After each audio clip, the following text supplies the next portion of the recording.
In this video, we are going to see the parts needed starting with the floor pan. So I am now giving a brief idea of what parts are needed at what quantity and what would be the ideal price. So as you can see, the floor plans, pillars, panel, inner right side and left side support components.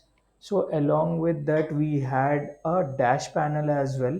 So apart from dash panel, we have also identified two other parts. So one would be the roof support, one would be the battery, and also the uh, bottom cover, which kind of holds dash and the floor pan in place. So, and we have both upper and lower portions of the dashboard, so which kind of connects after the fitting of the engine. So now we are going into Budmo and trying to, kind of find out our source part. So I've entered my vehicle number. So ideally we can click on search here, or I can select manually by giving my vehicle make, model number, etc. So as you have seen in the video, it is coming closer to 15, 16,000. So which ideally I would be spending on parts. So these are the parts that are kind of are necessary and must kind of be replaced. So now you are going to see here the OEM catalog of few components, so which we are trying to source. So now entering into the components, I'm selecting the body, and after selecting the body, I'm kind of going into the floor pan. So as you can see, the first part is the actual floor pan that we kind of need, but unfortunately, when I have tried sourcing it, this part is currently not available. And this part, I have tried searching what other car has a similar part. So I have found Zenestilo first generation, which is in the same period of 2006 to 10, has the same floor pan, but it is also not available. So I'll show you a picture of how the floor pan looks. So this is the floor pan, and below you can see whatever other cars can fit this.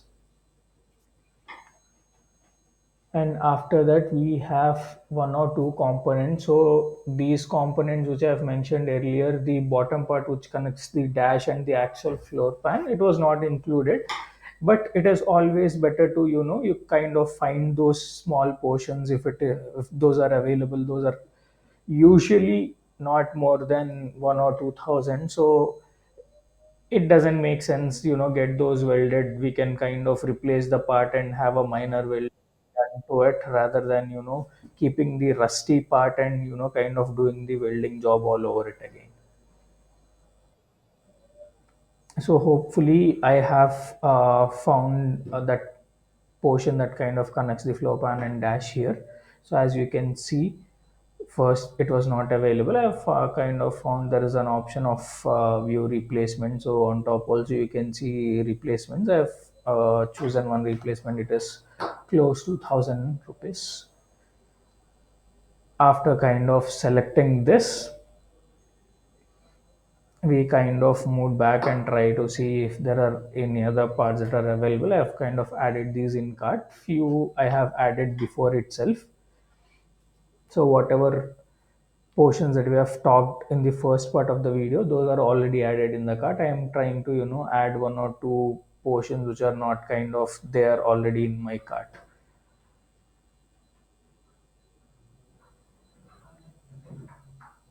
So after this, what we'll be doing is we'll be also moving back and trying to kind of see where I can find, or if I can find the dash panel or not. So this is the entire carpet floor after fixing the dash panel. So these are the kind of deadeners, or the floor mat components that are to be added. So once we actually fit it, you can see in a similar manner of how the actual floor looks like. So this is the actual front portion of the car. So as you can see, we have multiple portions here. So now this is the part that I was, this is the kind of support for the entire dash panel. So the dash panel actually sits on it. and we have the actual dash panel as well.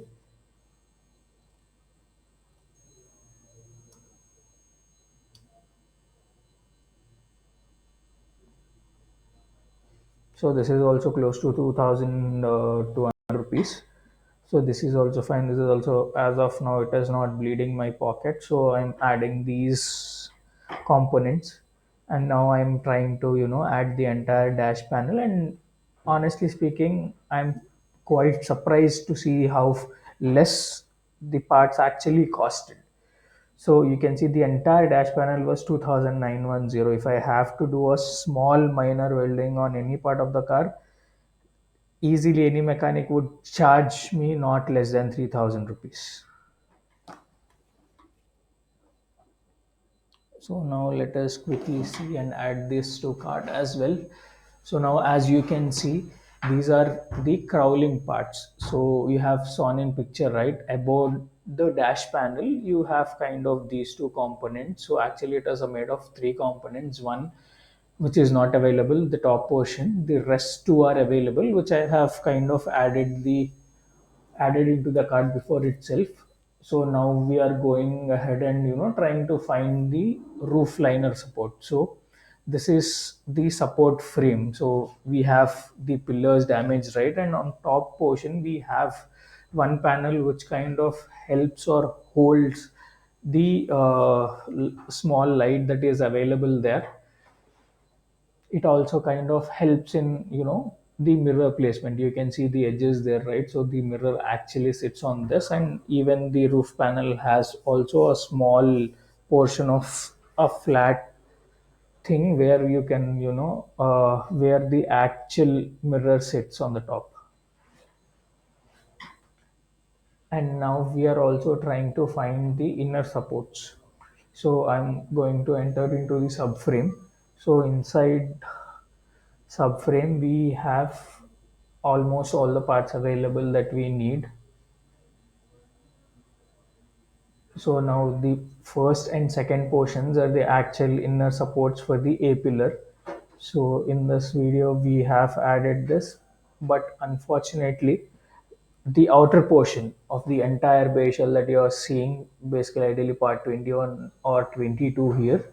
So now this is the entire side panel where we have to it takes a huge lot of welding work to remove it and reattach the entire frame. Usually what people do is they cut the entire frame into portions and people sell it usually. So we are trying to find only the front portion of the subframe. I have fortunately got both the inner supports, but on the outer portion I have only got the left hand side, not the right hand portion of the A pillar. So I have tried to source it, but majority of the Maruti genuine parts are kind of not ready to take orders because the part number is actually closed. When they kind of try to enter into a system and order the part, it shows null value. So ideally whenever they enter the part number, it shows the amount which is kind of will be charged for that part. So if the amount is coming on their system, they'll it shows that the part is readily available and it can be sourced. If it doesn't show any of the amount, then that part is not available and we have to kind of find it elsewhere. So yeah, let us try